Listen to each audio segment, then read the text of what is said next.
My prediction is that will happen in the next year. Why? Because it's been driven by the consumer. So you've just asked a consumer type question, and it's a question that I'm asking as a consumer of when I go to France, that I want to kind of do that, but it's vastly expensive because I got data roaming charges. And various governments across the European Union are looking at this in terms of, can we have a common policy towards data roaming that will bring down charges, give better access, and help businesses become more profitable, because I think that is a realistic barrier. If you want to go on a web-based service and you're abroad, then it ramps up quite quickly on that. There are packages and deals and bolt-ons that companies give you at the moment, but my prediction, and hopefully you may never see me again, so it's a safe prediction to make. Now I think seriously within the next year that that's going to change, and it's going to change immensely, and prices are going to crash in terms of, or probably what will happen is that O2 or Orange, when you buy your phone, will say, okay, in the contract right at the start, this will be built into your contract. So you see yourself, as a person who goes abroad 2 or 3 times a year, we'll charge you an extra £3 or £5 in your contract. Suddenly as a consumer, you're thinking, I might well think about that. I might well think about that. So let's answer that question by looking at the average price of app development, which in the UK at the moment is between £6,000 and £10,000.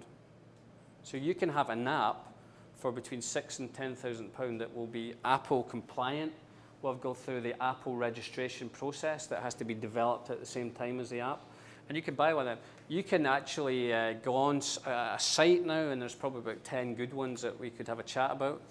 And you can get your own app, and you can kind of lease that app for as little as £60 a month. And it would be an app that is compliant again with all the Apples. It would work. It wouldn't be flash bells and whistles. Now, in terms of, therefore, recouping investment, then I think apps, sometimes people think apps, well, that's going to cost me £300,000 to develop an app. It may, for the top of the range, bells and whistles, everything included app, you're going to have to invest money in that whole thing. But I guess my kind of message to you is, maybe you don't even need an app, okay? In device management, what you have to ensure is that your site can be seen on screen in this format and navigated. Sometimes you don't even require an app. So I think what will happen, and I'm kind of answering this question indirectly, is there may even be a move away from apps and just making your site mobile ready as a way of getting around the cost, which therefore if I come to you as a business, cost is a big issue. But still, I think for $2.99, I'm going to say this, if 200,000 people downloaded that app, that company would make quite a lot of money from that, okay? I'm talking as a consumer, and the consumer is the person who will drive the price. So, I guess that's a whole other section that we never got round to, is kind of exploiting the technologies to give you business advantage in the tourism sector. And I guess my kind of undercurrent message there that we touched on but never really got into, to me, would be not really about the things that you put out there, but about the information that you can analyze.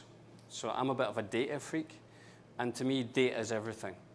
And we can tell a lot now through smart analytics, a whole range of analytics. Where are people coming to your site from? GPS, location-sensitive software, which means that somebody who comes into your site, you can tell exactly where they were from within a radius of about 15 miles. It's technology that is widely available. Now, to me, that side of things is more, although more boring, is probably more business credible, business efficient, and can give you a return on investment quicker than the kind of engagement interactivity issue, which is a whole different thing. So if I was going to kind of lean on one side of the debate in terms of interactivity engagement versus the quality of data that you can get and analyze for your business, I'd kind of always go for quality of data, which is counterintuitive to me because I'm massively interested in that whole engagement piece there. But the analysis of that data is something that we don't consider